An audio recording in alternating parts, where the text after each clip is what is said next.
ਸਤਿ ਸ਼੍ਰੀ ਅਕਾਲ। ਮੈਂ ਗੁਰਜਿੰਦਰ ਸਿੰਘ ਪੰਗੂ ਤੇ ਇਸ ਵੇਲੇ ਮੇਰੇ ਨਾਲ ਰੋਹਤਕ ਤੋਂ ਜੁੜੇ ਨੇ ਦੀਪਕ ਕੁਮਾਰ ਫੌਜੀ ਜੀ। ਦੀਪਕ ਜੀ, ਸਵਾਗਤ ਹੈ ਤੁਹਾਡਾ ਚੈਨਲ ਤੇ ਜੀ। ਧੰਨਵਾਦ ਮੰਗੂ ਸਾਹਿਬ, ਸਤਿ ਸ੍ਰੀ ਅਕਾਲ ਜੀ। ਸਤਿ ਸ਼੍ਰੀ ਅਕਾਲ। ਦੀਪਕ ਜੀ, ਹਰਿਆਣਾ ਦੇ ਵਿੱਚ ਨੋਚ ਕਹਿੰਦੇ ਕਿ ਫਿਰ ਕੁਝ ਹਾਲਾਤ ਜਿਹੜੇ ਹੈਗੇ ਨੇ ਇਦਾਂ ਦੇ ਬਣੇ ਹੋਏ ਨੇ, ਫਿਰ ਉੱਥੇ ਕੁਝ ਯਾਤਰਾਵਾਂ ਕੱਢਣ ਦੀ ਗੱਲ ਚੱਲਦੀ ਹੈ, ਜਿਹਦੇ ਜੋ ਪ੍ਰਸ਼ਾਸਨ ਕਹਿੰਦੇ ਕਿ ਜ਼ਰੂਰ ਚੁਕੰਨਾ ਹੋਇਆ ਕਿ ਪਹਿਲਾਂ ਵਰਗੀਆਂ ਘਟਨਾਵਾਂ ਕਿਤੇ ਮੁੜ ਨਾ ਵਾਪਰ ਜਾਣ। ਸੋ ਕੀ ਗੱਲਬਾਤ ਹੋਈ ਹੈ ਹੁਣ, ਤੇ ਹਰਿਆਣਾ ਦੇ ਨੋਹ ਦੇ ਹੁਣ ਕੀ ਹਾਲਾਤ ਨੇ, ਕੀ ਗੱਲ ਤੋਰੀ ਜਾ ਰਹੀ है, कि ਕਿਹੜੀਆਂ यात्रावां ਕੱਢਣ ਦੀ ਗੱਲ ਕੀਤੀ जा रही है दीपक जी? देखिए वीर जी, ये जो कलश यात्रा है जो इन लोगों ने पहले निकाली थी, जिसके कारण इतना बड़ा बवाल हुआ था, उस यात्रा का पहले से सरकार को भी पता था। यात्रा तो हर साल निकलती थी, ये तो है नहीं कि पहली बार कोई यात्रा निकली है। यात्रा हर साल निकलती थी, लेकिन अब की बार कुछ बंदे जैसे मोनू मानेसर है या बिट्टू बजरंगी है, ये इस टाइप के बंदे दूसरे टाइप के वीडियो बनाने लगे। आप किसी कम्युनिटी को डायरेक्ट अगर अपशब्दों का इस्तेमाल करोगे तो कोई ऐसे थरी तो रहेगा नहीं कि भाई आएंगे हम उनको फूलमाला पहनाएंगे, आप शब्द बोलो और हम फूलमाला पहनाएंगे। लेकिन फिर भी उन लोगों ने ऐसी कोई हरकत नहीं की थी, लोग निकल गए थे। लेकिन हथियार लेके कोई शोभा यात्रा निकालना, हमने तो आज तक कोई शोभा यात्रा में हथियार लेके निकलता नहीं देखा। वो भी वो हथियार जो पुलिसों के पास हथियार नहीं होते ना, वो हथियार इन बंदों के पास थे जो अपने आप को हिंदू संगठन या बजरंग दल या जो भी बोल रहे हैं, ऐसे ऐसे हथियार इन लोगों के पास थे। वो लेके यात्रा निकाल रहे थे। उसके बाद फिर इन लोगों ने खुद फायरिंग की है, खुद पहले शुरुआत इन लोगों ने की है। उन लोगों ने फिर भी कुछ नहीं किया था।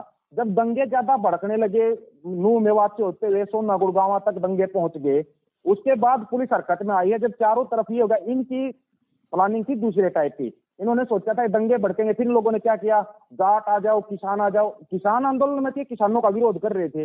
जाट आंदोलन में जाटों का विरोध कर रहे थे। तब इनको भारी पड़ गया, वहां पे दंगा करना भारी पड़ गया। तब इनको किसान भी याद आ गए, जाट भी याद आ गए। उसके बाद जब जाटों ने, किसानों ने, खाप पंचायतों ने एक मीटिंग की और उन्होंने बोला कि हम मेवात के लोगों के साथ हैं, मुस्लिम लोगों के साथ हैं। क्यों? क्योंकि उन लोगों का कोई कसूर नहीं था, ना ही उन्होंने कोई शुरुआत की थी। जब ऐसा होने लगा तो फिर सरकार की थोड़ा चेष्टा किया सरकार ने, जबकि सरकार को पहले से पता था। प्रशासन लगा के उस बात को दबाया गया। अब कल ही पंचायत हुई है, किसान पंचायत हुई है कल मेवात के अंदर। कल किसान पंचायत हुई है। सभी जितने भी मेवात के लोग हैं, सबने समर्थन किया कि हम शांति चाहते हैं, वो शांति चाहते हैं। लेकिन कल फिर इन्होंने बोल दिया कि हम शोभा यात्रा निकालेंगे। अभी प्रशासन थोड़ा अलर्ट है। प्रशासन ने पहले से ही अपनी टुकड़ियां लगा दी है, वहां पे मेवात के अंदर लगा दी है। कल नेट भी बंद रहेगा मेवात का। लेकिन इन लोगों पे भरोसा नहीं किया जा सकता। ये लोग क्या है, अभी चुनाव है 2024 में, इस चीज का सबको पता है। और ये जो बीजेपी सरकार है, ये चुनाव कैसे लड़ती है, दंगे कराओ, चुनाव जीत जाओ। लेकिन अब की बार ये कामयाब नहीं हो पा रही हरियाणा में, तो ये एक कोशिश और करेंगे। अब की बार फिर कुछ ना कुछ उपद्रव करने की ये कोशिश करेंगे। अगर प्रशासन समय रहते इनको रोक लेगा तो ठीक रहेगा, नहीं तो ये सोचते हैं कि ये दंगा करेंगे, जाट उसमें कूद जाएंगे, फिर जाटों के ऊपर आ जाएगी सारी बात, जैसे 2016 में किया था इन लोगों ने। तो ये ऐसे किसान आंदोलन में किया था। किसान आंदोलन में भी तो इन्होंने हरियाणा में सिर्फ जाट टारगेट किए थे।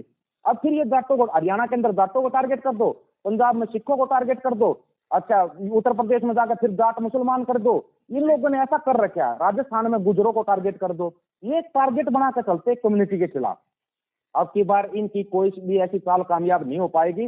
जो कल किसान पंचायत हुई थी, उसमें सर्वसम्मति से समर्थन हुआ है कि हम मुसलमान भाइयों के साथ है, क्योंकि मुसलमान भाई किसान आंदोलन में साथ थे और जो किसानों के साथ थे, किसान उनके साथ है। इसमें तो कोई दो राय नहीं वीर जी। जो साथ देगा उसके साथ खड़े होंगे और होना भी चाहिए। वहां पर अपने किसान जत्थेबंदियां, पंजाब की, राजस्थान की, हरियाणा की, उत्तर प्रदेश की, सभी किसान जत्थेबंदियों ने बहुत बड़ी वहां पे एक पंचायत रखी। पंचायत हुई, सफल पंचायत हुई। तो मेव लोग थे जो, उन्होंने भी पूरा सहयोग किया और उन्होंने बोला है कि हम कोई भी दंगा नहीं भड़कने देंगे।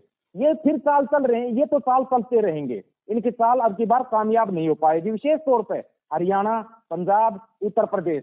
अभी उत्तर प्रदेश में फिर अलग अलग घटनाएं करते जा रहे हैं। जैसे टीचर का केस हो गया था, उसमें फिर बीजेपी कूद गई, फिर बीजेपी जंप लेगी, लेकिन फिर भी बात संभल गई। किसान हर जगह बात को संभाल रहे हैं और ये सच है। ये वीर जी, किसान ही इस देश को बचाता है, चाहे वो अनुगा के हो, चाहे बॉर्डर पर देने के लिए अपने जवान देता, सैनिक देता, वो कौन देता, किसान के बच्चे ही जाते हैं वहां पर भी। इन लोगों का क्या योगदान है देश में? इन लोगों का योगदान है दंगे कराओ और चुनाव जीत जाओ, बस यही है। लेकिन अब की बार ये कामयाब नहीं हो पाएंगे हरियाणा में। ਜੀ ਦੀਪਕ ਜੀ, ਤੁਸੀਂ ਕਿਸਾਨਾਂ ਦਾ ਜ਼ਿਕਰ ਕੀਤਾ। ਕਿਸਾਨ ਜਥੇਬੰਦੀਆਂ ਦਾ ਬੀਤੇ ਦਿਨੀ ਪ੍ਰੋਗਰਾਮ ਸੀ ਚੰਡੀਗੜ੍ਹ ਦੇ ਵਿੱਚ ਕਿ 22 ਤਰੀਕ ਨੂੰ ਅਸੀਂ ਵੱਡਾ ਪ੍ਰੋਟੈਸਟ ਕਰਾਂਗੇ 16 ਕਿਸਾਨ ਜਥੇਬੰਦੀਆਂ ਦਾ। ਤੇ ਜਦੋਂ ਕਿਸਾਨ ਉੱਥੇ ਪਹੁੰਚ ਰਹੇ ਸੀ ਲੌਂਗੋਵਾਲ ਦੇ ਵਿੱਚ ਥੋੜਾ ਜਿਹਾ ਪ੍ਰੋਟੈਸਟ ਹੁੰਦਾ, ਲਾਠੀਚਾਰਜ ਹੁੰਦਾ ਪੁਲਿਸ ਵੱਲੋਂ, ਤੇ ਇੱਕ ਕਿਸਾਨ ਦੀ ਉਸ ਲਾਠੀਚਾਰਜ ਦੇ ਵਿੱਚ ਮੌਤ ਹੋ ਜਾਂਦੀ ਹੈ। ਬਾਅਦ ਦੇ ਵਿੱਚ ਸਰਕਾਰ ਦੇ ਨਾਲ ਸਹਿਮਤੀ ਬਣ ਗਈ।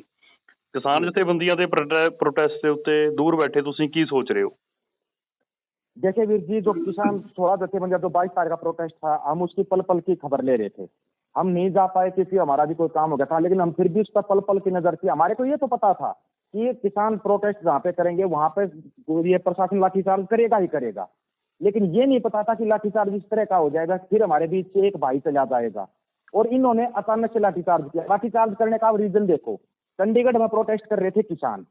चंडीगढ़ किसके अंडर में है? सेंट्रल गवर्नमेंट के अंडर में है। फिर वहां पर पंजाब पुलिस को किसने आदेश दिया लाठीचार्ज का? पहला सवाल तो यही बनता है भगवंत मान साहब के ऊपर। भगवंत मान साहब एक तरफ चुनाव जीतने से पहले, मुख्यमंत्री बनने से पहले पंजाब के बोलते थे हम किसानों के लिए दिन रात खड़े हैं। अभी हमारे को नहीं पता भगवंत मान साहब कहाँ खड़े हैं। बता रहे हो मध्य प्रदेश में, छत्तीसगढ़ में वोट मांगने के लिए गए हुए हैं केजरीवाल साहब के लिए। चलो वो उनका काम, उनकी पार्टी है, लेकिन भगवंत मान साहब को ये सोचना चाहिए कि वो पंजाब के मुख्यमंत्री हैं, ना कि वो भगवंत मान के पीए। भगवंत मान साहब केजरीवाल के पीए नहीं लगे हैं, पंजाब सूबे के मुख्यमंत्री हैं। एक ऐसे सूबे के मुख्यमंत्री हैं जिसका पूरी दुनिया में एक नाम है। उस सूबे का मुख्यमंत्री बनाया है भगवंत मान साहब को। भगवंत मान साहब को उसी समय पर चेता लेना चाहिए था, वहां से वापिस आके और किसान जथेबंदियों से बातचीत करनी चाहिए थी कि जो होया है गलत होया है। लेकिन ऐसा कुछ भी नहीं बोला गया। वो अपने चुनाव में मस्त है। एक तरफ तो हड मार रही है पंजाब को, बाढ़ इतनी आई हुई है, वो इस समझ में नहीं आ रहा। प्रशासन कोई मदद नहीं कर रहा, सरकार कोई मदद नहीं कर रही। अभी कल ही ये गए हुए थे, इनके मंत्री गए हुए थे, उनको भी भगा दिया वहां के किसानों ने कि भाग जाओ, तुम्हारी कोई जरूरत नहीं, हम अपने आप कर लेंगे।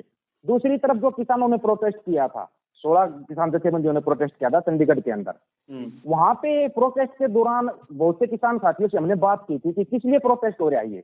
तो उन्होंने बोला किसान नेताओं को गिरफ्तार कर रहे इसलिए प्रोटेस्ट हो रहा है। एक तो जो पूरी खबर, भाई प्रोटेस्ट किस लिए हो रहा है, क्यों हो रहा है, वो पूरी खबर आम किसान तक नहीं पहुंच पा रही।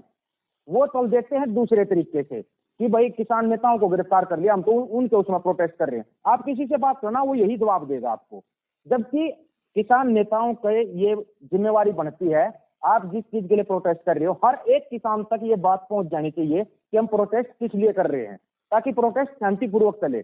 वहां पर जो आय तोबा मची या अफरा तफरी का माहौल बना, वो इसलिए बना कि किसी भी किसान को ये नहीं पता था हम प्रोटेस्ट क्यों कर रहे हैं। सबसे पहली और जो बड़ी गलती है किसान नेताओं की ये है, जो हमने वहां पे पकड़ी थी। किसान नेता कोई भी प्रोटेस्ट करते हैं, एक आम किसान तक वो बात पहुंचनी चाहिए, भाई प्रोटेस्ट इसलिए है या हमारे किसान साथियों को गिरफ्तार किया है, या अपनी फसलों का मुआवजे के लिए है, या बाढ़ आई है उसके मुआवजे के लिए है। ये जब पता होगा तो किसान उसी प्रकार से चलेगा। अब वहां पे बताया गया कि किसान नेताओं को गिरफ्तार कर लिया है, तो किसान जो थे सामने अड़ गए कि हम अपने नेताओं को गिरफ्तार नहीं होने देंगे।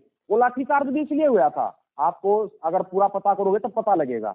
वो लाठीचार्ज भी इसी चक्कर में हुआ कि वहां पे किसी ने ये अफवाह फैला दी कि किसान नेताओं को गिरफ्तार कर लिया गया है। नहीं अफवाह नहीं सी दीपक जी, वो गिरफ्तार किसान किते गए सी। मैं दसदा गल सी कि वो 22 तरीक ਦਾ किसान ਜਥੇਬੰਦੀਆਂ ਦੀ ਜਿਹੜੀ ਤਾਲਮੇਲ ਕਮੇਟੀ ਬਣੀ ਹੋਈ ਹੈ, 16 ਜਥੇਬੰਦੀਆਂ ਦੀ ਤਾਲਮੇਲ ਹੱਕ ਕਮੇਟੀ ਬਣੀ ਹੋਈ ਹੈ, ਤੇ ਇਹਨਾਂ ਦਾ ਪ੍ਰੋਗਰਾਮ ਸੀ ਕਿ ਅਸੀਂ 22 ਤਰੀਕ ਨੂੰ ਚੰਡੀਗੜ੍ਹ ਦੇ ਵਿੱਚ ਧਰਨਾ ਦੇਵਾਂਗੇ।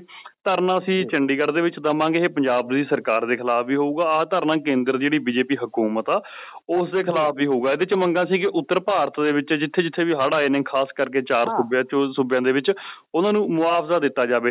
ਕਿਸਾਨ ਅੰਦੋਲਨ ਦੇ ਦੌਰਾਨ ਜਿਹੜੇ ਰੇਲਵੇ ਨੇ ਕੇਸ ਪਾਏ ਸੀ, ਉਹ ਕੇਸ ਸਾਰੇ ਕੇਂਦਰ ਦੀ ਸਰਕਾਰ ਰੱਦ ਕਰੇ, ਕਿਉਂਕਿ ਰੇਲਵੇ ਸੈਂਟਰ ਦੇ ਅੰਡਰ ਹੈ। ਜਦੋਂ ਇਹ ਗੱਲਾਂ ਹੋ ਰਹੀਆਂ ਸੀ ਤਾਂ 22 ਤਰੀਕ ਨੂੰ ਸਵੇਰੇ ਤੇ 21 ਤਰੀਕ ਨੂੰ ਸ਼ਾਮ ਪੁਲਿਸ ਵੱਲੋਂ ਘਰਾਂ ਦੇ ਵਿੱਚ ਹੀ ਕਿਸਾਨ ਆਗੂਆਂ ਨੂੰ ਡਿਟੇਨ ਕਰ ਲਿਆ ਗਿਆ ਤੇ ਹਾਊਸ ਅਰੈਸਟ ਪਾਤੀ ਗਈ। ਉਹਦੇ ਵਿਰੋਧ ਦੇ ਵਿੱਚ ਇਕੱਠ ਹੋਏ ਸੀ। ਤੁਸੀਂ ਠੀਕ ਫਰਮਾ ਰਹੇ ਹੋ ਜੀ। बिल्कुल बिल्कुल यही तो हुआ था ना।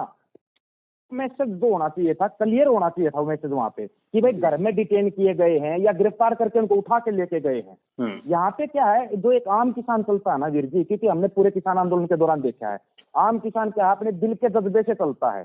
फिर वो ये नहीं देखता कि तू मर जाएगा या मारा जाएगा, कुछ हो जाएगा। फिर वो सीधा चलता कि नहीं हमारे को ये करना है तो करना है। ये एक जो कमी मान रहा हूं मैं, ये कमी हमारी सबकी कमी बनती है। ये देखो, हम अगर गोदी मीडिया पर भरोसा करेंगे वो हमारा कुछ नहीं दिखाएगी। अब बात करते हैं सरकार की। सरकार तो जैसा कर रही है आपको पता, सबसे ज्यादा अगर हड़की मार किसी ने सही है तो पंजाब सूबे का हजारों करोड़ का नुकसान हुआ है।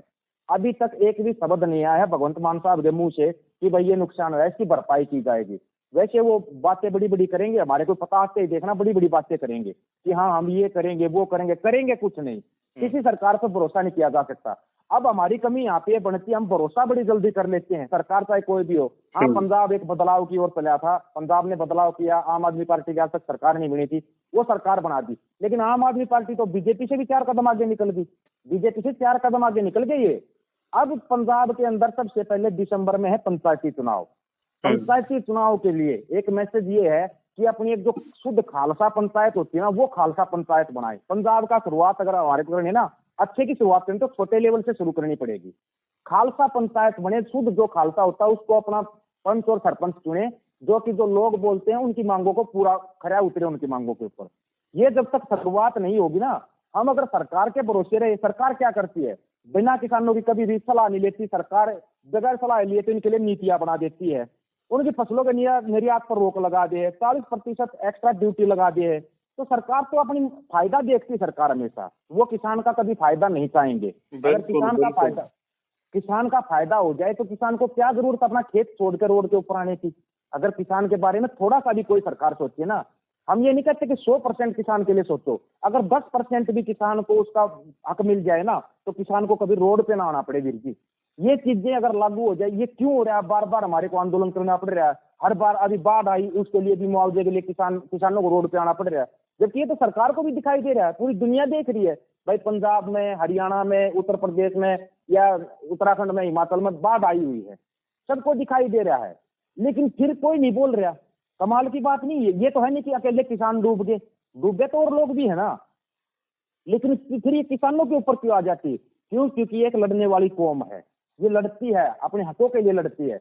वोट भी हम डालने वीर जी, बॉर्डर की सुरक्षा के लिए अपने बच्चे भी हम किसान दे, देश का पेट भरने के लिए अन्न भी किसान दे, लाठियां भी किसान खाए, केस भी किसान खाए, फिर किसान कहाँ जाएगा? कभी किसान के लिए किसी सरकार ने सोचा है? आज तक नहीं सोचा। ये सोचने के लिए ना मजबूर किसान को करना पड़ेगा, सरकारों को भी उसको सोचना पड़े। वो तब होगा जब हम एक शुरुआत छोटे लेवल से करेंगे, और वो शुरुआत का मौका पंजाब को मिल रहा है। दिसंबर में पंचायती चुनाव है, अपनी शुद्ध खालसा पंचायतें बनाओ, चाहे नेता कोई भी आए उससे लिखवा कर ले लो, अगर हमारी मांगे मानी जाएगी तो नेता बन जा, नहीं तो मत बन, एफिडेविट पे लिख के दे दे, इस्तीफा देगा अगले ही दिन। ये जब तक नहीं होगा ना, बदलाव नीचे के लेवल से शुरू नहीं होगा। हम सोचते हैं अचानक से हम ऊपर के लेवल पे बदलाव करें, ये तो नहीं हो पाएगा वीर जी, ये तो बहुत मुश्किल है। मुश्किल है ना, नामुमकिन नहीं है, मुश्किल है थोड़ा सा, लेकिन बदलाव छोटे लेवल से करो ना। अब की बार शुद्ध खालसा पंचायतें बनाओ पंजाब के अंदर, फिर 2024 में जो चुनाव आ रहे हैं उसमें अपने आप ही नेताओं के होश उठ जाएंगे। ये तो घर पे आके हमारी मांग सुनने के लिए आएंगे, बताओ आपकी मांग क्या है। अगर एक बार थोड़ा देखो करड़ा तो होना पड़ेगा, मजबूत होना पड़ेगा, हमारे को अपनी एकता दिखानी पड़ेगी। वो एकता अब 2024 का आखिरी समय है सभी के पास। उसके लिए अब एक ही अपील है, भाई अपना जितने भी चाहे संयुक्त पंजाब, हम तो संयुक्त पंजाब बोलते हैं कि हम संयुक्त पंजाब के बासिंदे हैं। संयुक्त पंजाब जो हमारा पंजाब, हरियाणा, हिमाचल, उत्तर प्रदेश, राजस्थान, ये एक बार मिलकर मजबूती के साथ एक साथ खड़ा हो जाए ना, मैं कह रहा हूँ किसी सरकार की हिम्मत नहीं है जो हमारी मांग ना माने। हमारे को रोड पे आने की जरूरत नहीं पड़ेगी वीर जी, अगर एक बार ये अपनी मजबूती के साथ इकट्ठे एक साथ खड़े हो जाए तो। ਜੀ ਬਿਲਕੁਲ। ਸੋ ਦੀਪਕ ਜੀ, ਤੁਸੀਂ ਬਹੁਤ ਗੱਲਾਂ ਸਿਆਣੀਆਂ ਕੀਤੀਆਂ। ਤੁਸੀਂ ਹਰਿਆਣਾ ਦੇ ਲੋਕਾਂ ਦੀ ਆਵਾਜ਼ ਬਣ ਕੇ ਲਗਾਤਾਰ ਬੋਲਦੇ ਰਹਿੰਦੇ ਹੋ, ਗੱਲਾਂ ਅੱਗੇ ਲੈ ਕੇ ਜਾਂਦੇ ਰਹਿੰਦੇ ਹੋ। ਲੋਕ ਜਿਹੜੇ ਲਕਾਈ ਦੇ ਮੁੱਦੇ ਵੀ ਨੇ, ਉਹਨਾਂ ਮੁੱਦਿਆਂ ਨੂੰ ਵੀ ਤੁਸੀਂ ਸਰਕਾਰਾਂ ਤੱਕ ਲੈ ਕੇ ਜਾਂਦੇ ਰਹਿੰਦੇ ਹੋ, ਸਾਡੇ ਨਾਲ ਵੀ ਸਾਂਝ ਪਾਉਂਦੇ ਰਹਿੰਦੇ ਹੋ। ਸੋ ਬਹੁਤ ਬਹੁਤ ਸ਼ੁਕਰੀਆ ਤੁਹਾਡਾ, ਧੰਨਵਾਦ ਸਾਰੀ ਗੱਲਬਾਤ ਵਿਚਾਰ ਰੱਖਣ ਦੇ ਲਈ। ਬਹੁਤ ਬਹੁਤ ਧੰਨਵਾਦ, ਸਤਿ ਸ੍ਰੀ ਅਕਾਲ ਵੀਰ ਜੀ, ਸਤਿ ਸ਼੍ਰੀ ਅਕਾਲ। ਸੋ ਦੀਪਕ ਜੀ ਮੇਰੇ ਨਾਲ ਜੁੜੇ ਹੋਏ ਸੀ ਦੋਸਤੋ ਰੋਹਤਕ ਤੋਂ, ਤੇ ਕਈ ਗੱਲਾਂ ਤੇ ਉੱਪਰ ਵਿਚਾਰ ਚਰਚਾ ਕੀਤੀ। ਤੁਸੀਂ ਆਪਣੀ ਫੀਡਬੈਕ ਸਾਨੂੰ ਕਮੈਂਟ ਬਾਕਸ ਦੇ ਵਿੱਚ ਹਰ ਵਾਰ ਦੀ ਤਰ੍ਹਾਂ ਭੇਜ ਸਕਦੇ ਹੋ। ਧੰਨਵਾਦ।